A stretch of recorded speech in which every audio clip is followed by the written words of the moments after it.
now about the compromise that Israel has to make, for example, withdrawing from Gaza, and in return you get missiles fired to southern Israel.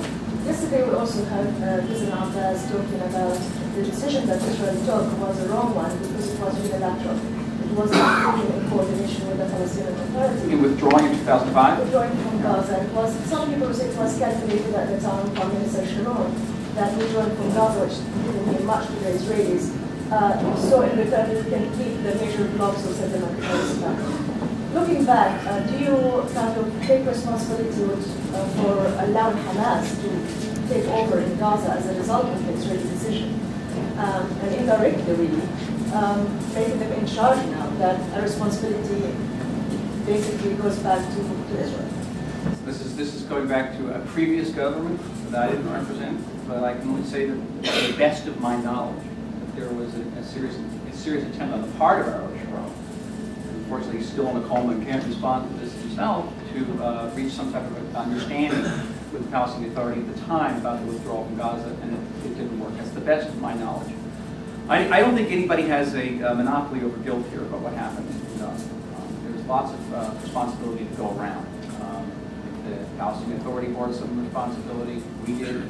The Hamas itself overthrew al-Fatah in Gaza. They killed about 350 people. Threw some of them off the top of roofs. Other ones, they took them out in the middle of the street and executed. It's not as if the Hamas, of course, bears, I think, the lion's share of what's happened in Gaza. I think at the end of the day, yes, it was not coordinated with the PA because they didn't succeed for whatever reason, but there was a genuine opportunity there that was squandered, and that was, here was an attempt, an incubator, if you would, a Palestinian statehood. And there was an agricultural infrastructure there, these greenhouses that actually were paid for by American philanthropists, were kept there in an attempt to create the infrastructure for an agrarian economy. And instead of celery stalks, we got rockets. And it was unfortunate, and the rockets began immediately. I lived through that entire period. And within the first 4 months after the withdrawal, there were 1,000 rockets fired into Israel. 1,000 rockets. And that was a terrible missed opportunity.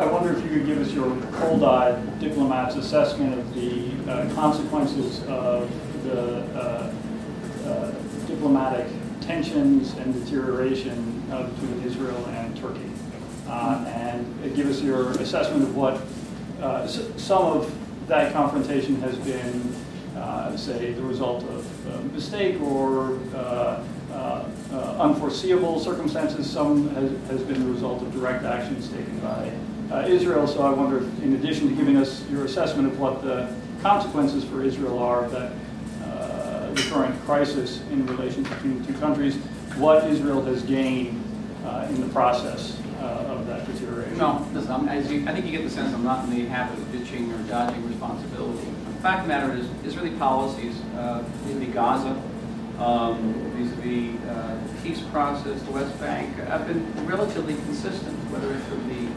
Ariel Sharon government, the Olmert government, now the Netanyahu government. The policy of blockade didn't start with the Netanyahu government. The peace process certainly did not. There has been a very fundamental change in Turkey's government, its foreign policy, and its relationship with us. We have long valued our alliance with Turkey. Very important to us. And we were cooperating on a great number of levels. We were having joint military maneuvers every year. Operation Anatolian Eagle every year was an important joint operation. Last year, the Turkish government simply refused to have that operation with us. And the administration, you should know, once we were kicked out of the maneuvers, the administration said that they weren't going to participate in the maneuvers either, which is very welcome. This year, we weren't even invited. Never mind, not kicked out.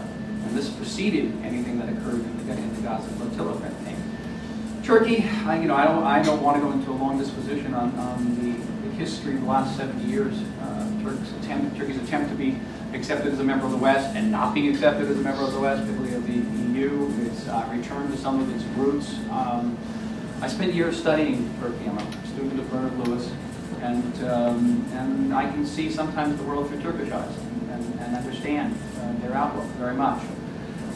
Having said that, we certainly do not want any further deterioration in our relationship with Turkey. We're going to do our best to try to, if not get it back to where it was 3 or 4 years ago, get it on a much more firmer footing, and try to avert such tensions as we experienced in the last few weeks. I know that our Defense Minister Barak has been in touch with the Turkish Foreign Minister, and we are looking forward to continuing that dialogue and, again, averting tensions in the future. Michael, I know it's time for you to depart. Is it? I think Want to get so. one more? One more question. Okay. Yeah, I got a question. Thank you. One more question. Over here with LA Times. Oh, I got a call from President Oren. My question, I want to press you a little more on the internationalization of the blockade question. Yes. Is that off the table as far as Israel is concerned? Is it possible that Israel would accept an international presence in the framework of overall Israeli I want to say that we are open to any arrangement that will continue to deny weaponry to Hamas. That's crucial. And I know I've stressed this ad infinitum this morning, that denying such access to Hamas is vital, not just for Israel's security, Egypt's security, but it's actually essential for the peace process. And we cannot have an armed Iranian mini-state on the Mediterranean. That is not going to be to anybody's benefit, not to Mediterranean states, Palestinians, Egyptians, Israelis, not. We'll be open to that. Sally, Ambassador, thank you for coming this morning. This has been wonderful.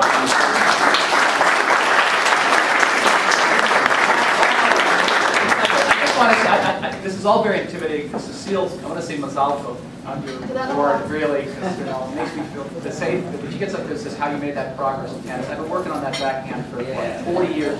Hopeless. Thank you. Marcy Robinson, thank you for facilitating this. Thank you, everybody. Thank you.